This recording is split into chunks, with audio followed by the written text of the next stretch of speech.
What's up, guys? Max here, and today I've got kind of a special broadcast I want to bring to you because something a little bit negative happened this week, but I'm going to talk about how I turned that negative into a positive. Let's go.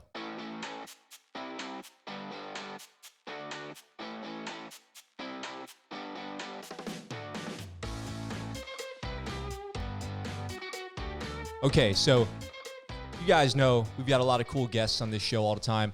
And a lot of people ask, where do I meet these people? How do I reach out to guests? Well, a lot of times I meet them through somebody, like I call that, networking. Like, hey, it was a pleasure to have you on the show. If you know somebody that might be a good guest on the show, maybe you can put us in touch and connect us. And that's usually how I do it, and that usually works pretty well. Now, every once in a while, I'll cold call somebody, right? So like we're basically out of the blue. I'll see somebody online. Somebody who seems interesting, might be a good guest, and I'll shoot them an email, right? You never know. Just, hey, what's up? I'm Max. I've got the ScuttleButt Show, and I'd love to talk to you on the show sometime. Maybe you could share some of your thoughts, some of your wisdom, some of the information you have, talk to you about what you got going on.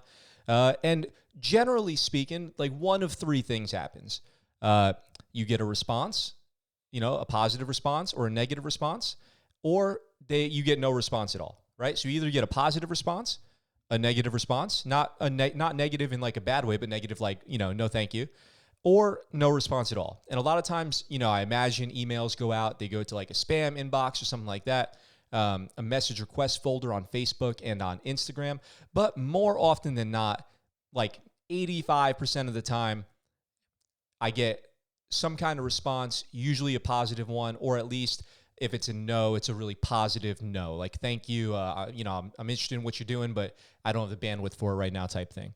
So this past week, it's the first week of May right now when I'm recording this video. So this past week, I had somebody online that I followed that I, enjoy their content that they're putting out. They're a veteran. I emailed them on Instagram and I say, hey, I dig what you got going on. Check this show out, my show, the ScuttleButt Show. I'd love to have you on as a guest. I get a response on Instagram within a couple minutes. Hey, cool. I'm interested. We go back and forth a couple times, and then we set a time and date, right? So we set a time and date. It's about a week later.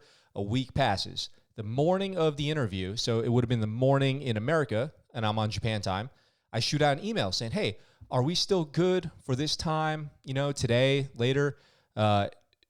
If so, let's confirm now. Cool, got a confirmation. Good, we're confirmed. Then about 30 minutes before, so a little insight to how I do these things.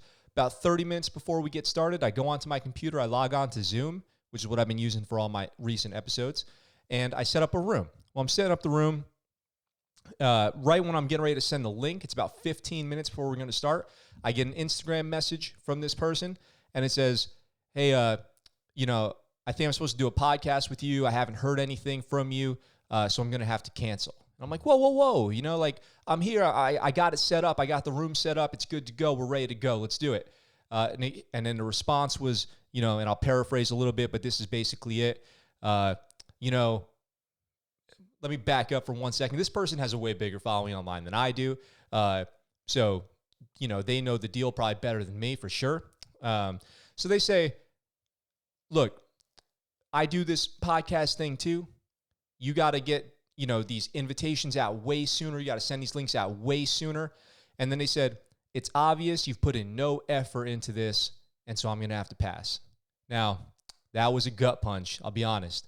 Somebody says, hey, obviously you put in no effort. Well, I put in quite a bit of effort over here, but, that's not for me to decide. If somebody else decides I don't put in enough effort, maybe that's true. Maybe I could put in some more effort. So, immediate reaction, gut punch feeling, like pit of your stomach sinking, feeling like you just let somebody down. You didn't do a good job. That's the worst feeling.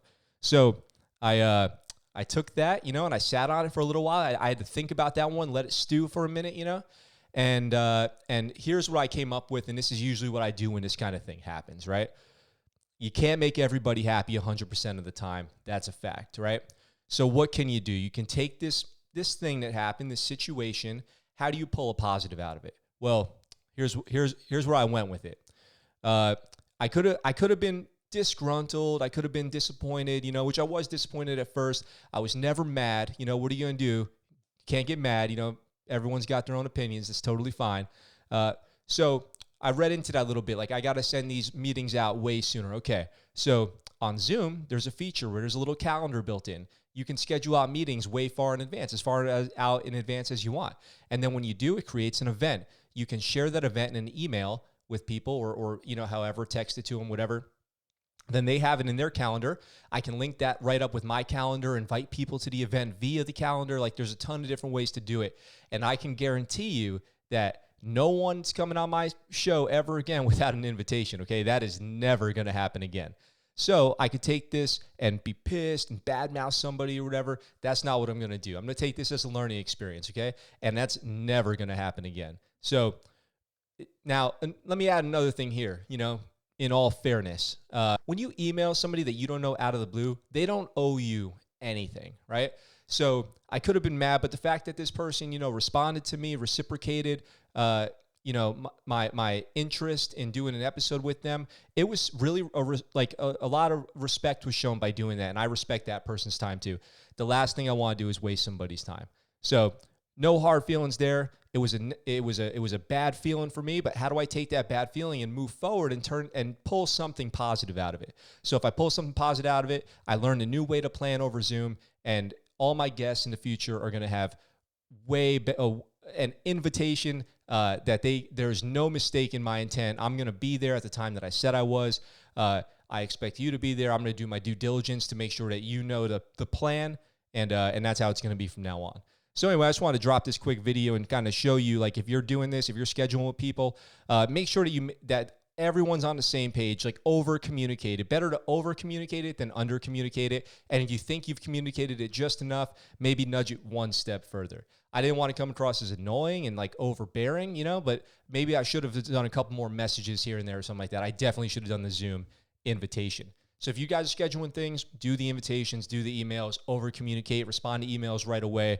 You know the deal. That's it. It was nice chatting with you guys. I hope you guys learned something from this video. If you did, like, comment, subscribe to this channel. I hope you're enjoying the content. Let me know what you want to see more of in the future, and I will talk to you soon. Bye.